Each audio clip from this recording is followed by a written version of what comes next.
About 3 months ago, I was guarding the goal as a goalkeeper on the soccer field. I dove full out to save a fast-moving ball, kicked by our lovely PE teacher there, and fractured my wrist, hit the ground awkwardly, and then intense sharp pain shot straight up my left wrist. I lay there on the grass, clutching my hand, and only one thought raced through my mind. I'm failing.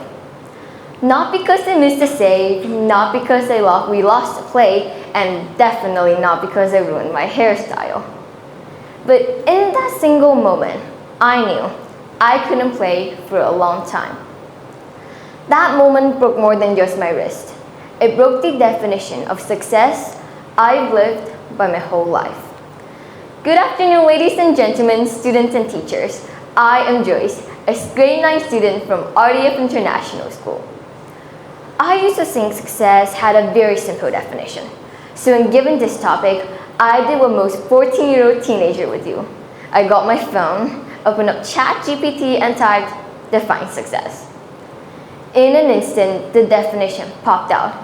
Success is the achievement of an aim or purpose, the attainment of fame, wealth, or social status. That line didn't just feel like a dictionary definition. It felt like a rulebook I've been living since forever. One that was written by the grades on my report cards and the expectation of everyone else around me. I felt at my previous school success was measured in numbers. Grades were the only currency that matters. Rankings, test scores, GPAs, those were the things that got you noticed, that made you enough. Everything else, your doubts and tiredness, it was all invisible, irrelevant. That environment didn't just teach me to study hard. It taught me to define myself only by what I could achieve. I felt like my identity was a list of achievements. I was a kid with straight A's, the fast soccer player, the one who never missed a homework assignment, never said I can't. Those were the labels that never seemed to leave me. People call me successful, and for a long time, I believed them. I believed success was how many A's I had, how many awards I collected, how fast I ran across the soccer field. To me, I wasn't Joyce. I was more like a set of statistics. Then came that day on the soccer field. I dove to make a save and landed badly on my left hand. My wrist was broken. The pain was deep and unignorable, not just on the surface, but from within. It wasn't the physical pain. It was the emptiness, the confusion, the feeling that a part of me had become blanked. Then came that, and then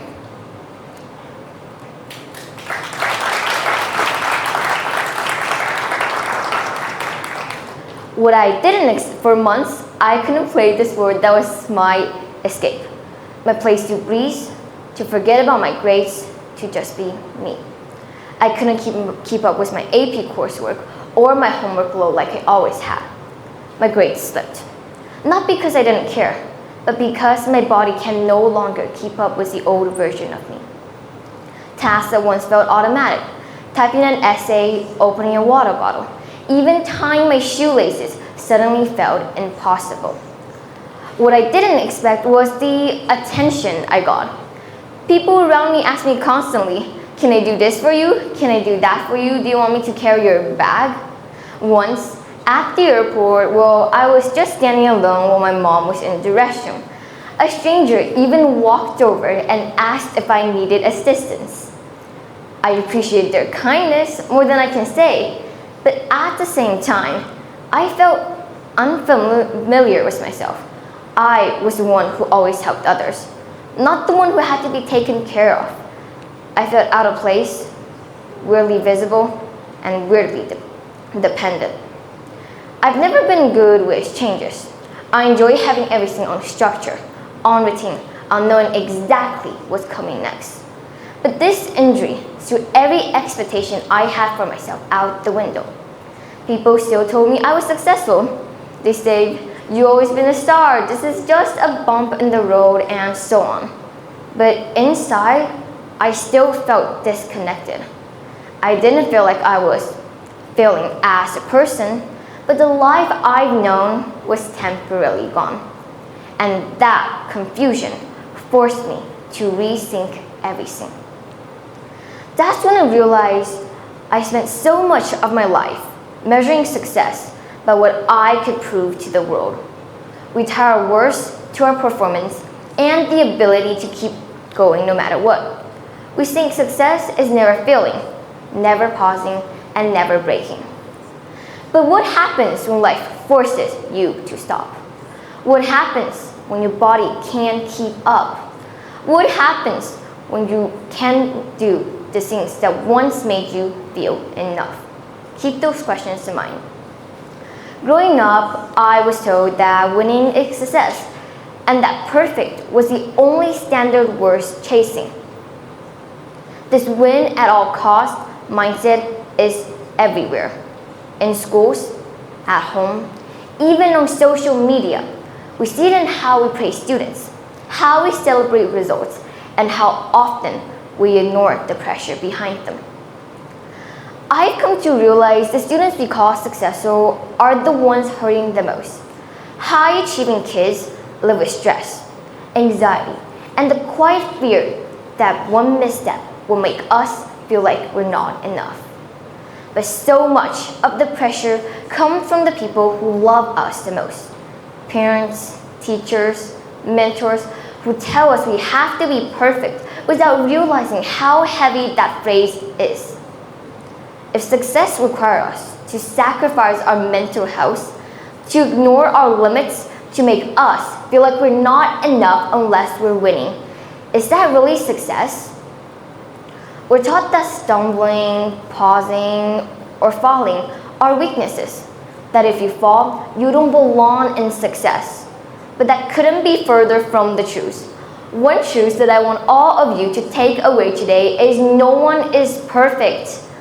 Not the straight-A students, not the famous athletes, nor the people whose life looks flawless on TikTok. No matter how polished their public image may seem, every single person stumbles, falls short, and makes mistakes at that time. If success meant that you can't have any failure, then nobody on earth would ever be successful.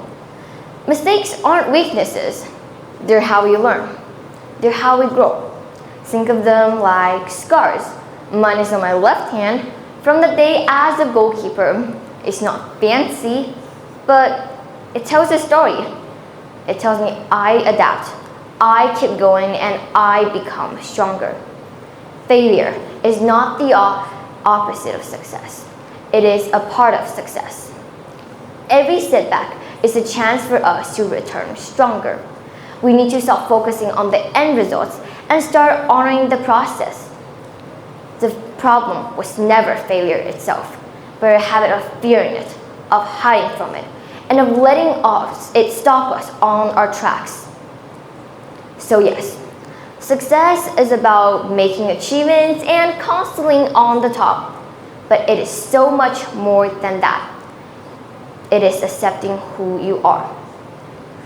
Real success is not found in what you can do when everything is easy. It's not found in your trophies or the grades, nor the pace at which you move through life. It's about the journey that makes you stronger bit by bit. True success is showing up even when you're broken. True success is rebuilding your identity when the old one no longer fits. True success is being gentle with yourself when the world expects you to perform. True success is learning to live without the routines you used to rely on and still choose to keep going. True success is feeling lost but still going on. Right now, I am still learning, still adjusting, still figuring out who I am without all the labels I used to wear. And that is not failure. That is growth. That is courage. That is success. quieter, softer, more genuine than any award I've ever received. Success is not about never breaking. It is about breaking and then learning how to stand up again in a new way for a new you. And that, I think, is the most important kind of success there is. Thank you.